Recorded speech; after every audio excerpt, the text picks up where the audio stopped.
Hello everyone, I'm Paul McGuire Grimes. Director Ridley Scott shows no sign of slowing down as House of Gucci is his second big film to be released in 2021 after The Last Duel. It will be in theaters November 24th, and I want to talk about it. This is Paul's trip to the movies.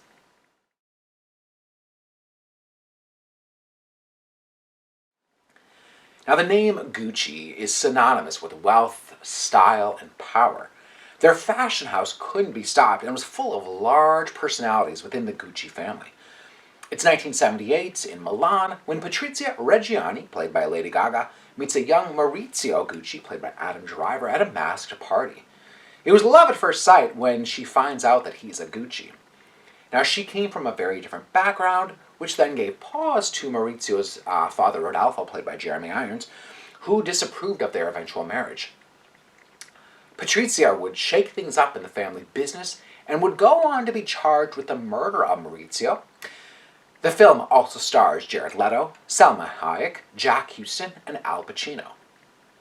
The film has been adapted from Sergei Forn's book of the same name, with a screenplay by Becky Johnson and Roberto Bentavania. Now, the trailers, I think, have been a bit deceiving, as they really play up Lady Gaga's performance as Patrizia Reggiani and this idea of this kind of being a true crime murder story. But there's actually a lot more going on with House of Gucci, to the point where I wondered what story they were actually trying to tell.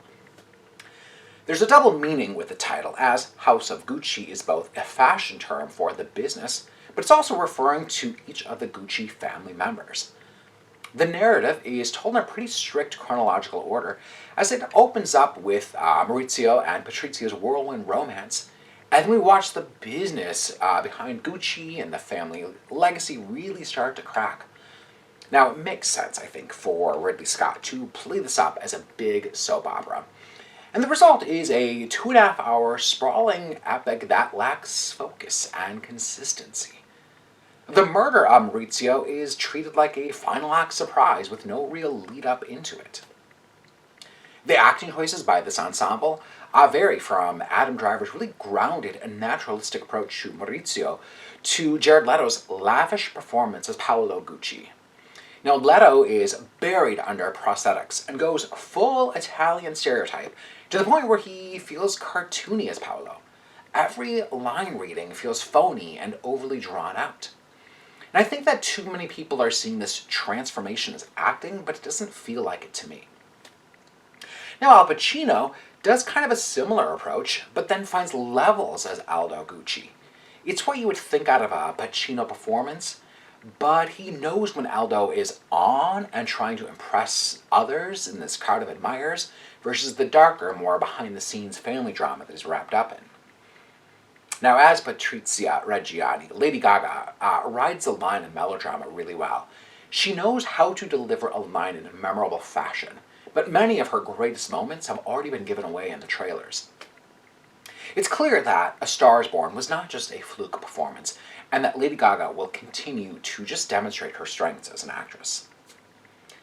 House of Gucci is entertaining at times, but there's something about it that just feels like rushed and forced for award season, when it should have gone through another round of editing to really refine what this story was going to be. There are long periods where the film drags, but then the ending with Maurizio's murder just feels rushed. There are strong performances and a good story in House of Gucci, but they kind of get lost in a film that's trying to cover too much ground. I'm giving House of Gucci 2.5 out of 5 ticket stubs.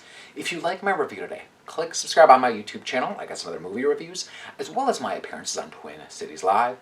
Don't forget to follow me on Instagram and Twitter at Paul's Movie Trip, and then go to my website, paulstriptothemovies.com, for even more reviews. Thank you so much for watching my review of House of Gucci. This is Paul's Trip to the Movies.